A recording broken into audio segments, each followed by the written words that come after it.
Hello friends, welcome back. This is Nikita. Today the topic is how to calculate the income tax in the case of firm, companies, LLP, local authority, cooperative societies, foreign companies.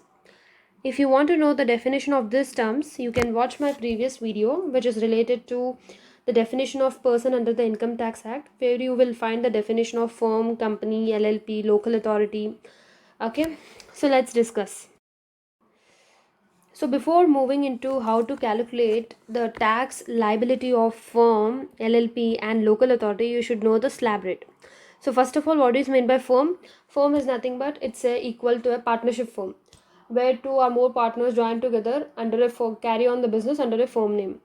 LLP is nothing but limited liability partnership, where the liability of the partners who enter into the partnership is limited to the extent they are putting into the business.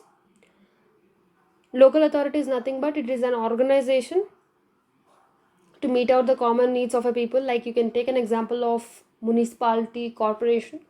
Yes.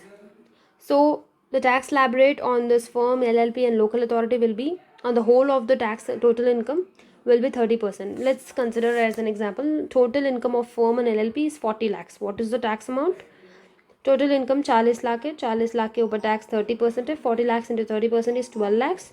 Health and education से हमेशा add होता है on to tax amount, that is 12 lakhs into 4% is 48,000. The total tax liability will be 12,48,000. So local authority का भी slab rate 30% है. So the total income of local authority is 20 lakhs. What is the tax amount? Total income is 20 lakhs. 20 lakhs के ऊपर 30%, that is 6 lakhs. Health and education cess हमेशा add होता है 4%. So 6 lakhs into 4% you will get 24,000. The total tax amount will be 6 lakhs 24,000. Cooperative society का मतलब क्या होता है? एक एसोसिएशन ऑफ पर्सन होता है जहाँ पे लीगल एंटिटीज़ भी होते हैं और इंडिविजुअल्स भी होते हैं जो जॉइंटली मिलके एक एंटरप्राइज फॉर्म करते हैं ताकि लोगों के सोशल इकोनॉमिक नीड्स को मीट आउट कर सके. फॉर एग्जांपल डेयरी प्रोडक्ट्स में भी बहुत सारे वेराइटीज़ होते हैं, दूध, माखन, सब ये सब एक एसोसिएशन ऑफ पर्सन मिलके एक एंटरप्राइज बनाते हैं और लोगों को पहुँचाते हैं, उनकी ज़रूरत को फुलफिल करते हैं. ठीक है. So it is the autonomous association of persons united voluntarily to meet out their economic, social, cultural needs and aspiration through a jointly owned enterprise. For example, dairy products, fish farmers, weavers, artisans, etc. Next is cooperative society. Cooperative society, let's see the tax slab rates of cooperative society.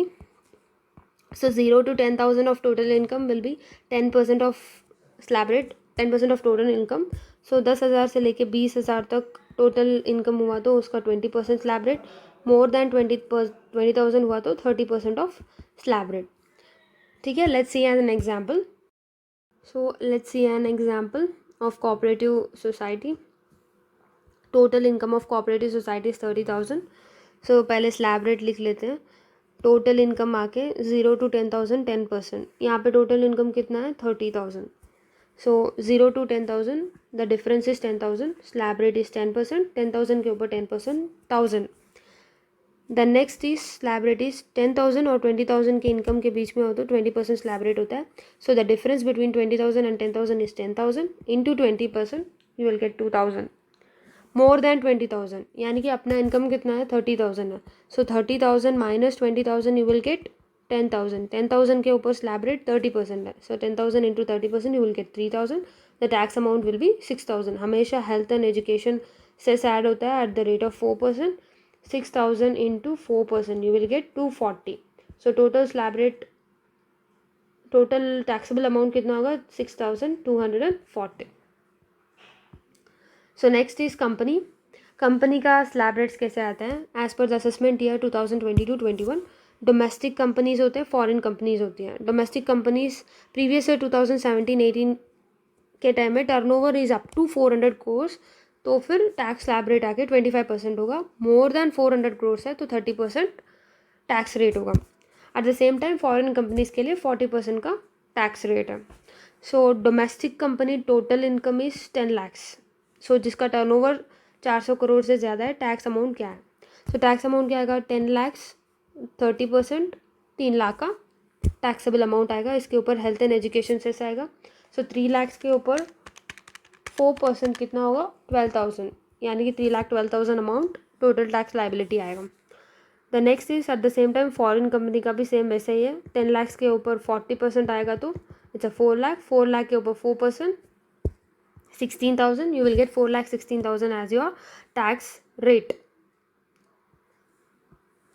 Then surcharge का concept is like जिसका net taxable income आके individuals के case में 50 लाख से ज़्यादा हो या 1 करोड़ या 5 करोड़ से ज़्यादा हो, फर्म LLP लोकल अथॉरिटी में टैक्सेबल इनकम आके 1 करोड़ से ज़्यादा हो तो उनको सरचार्ज का कॉन्सेप्ट लगेगा, ठीक है।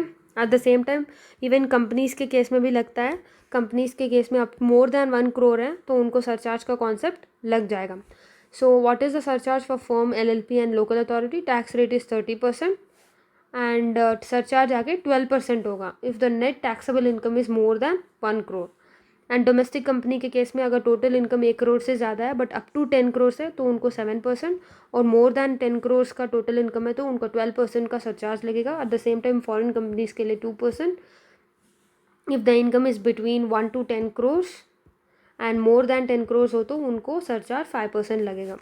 सो इसके रिलेटेड एग्जाम्पल्स हम नेक्स्ट वीडियो में देखेंगे क्योंकि सरचार्ज में आके एक मार्जिनल रिलीफ का कॉन्सेप्ट है। So next video is completely on marginal relief and the examples on surcharge. So hope you understand my video. If you have any doubts on this video, please comment in the comment box. Till then, bye. Take care. Thank you.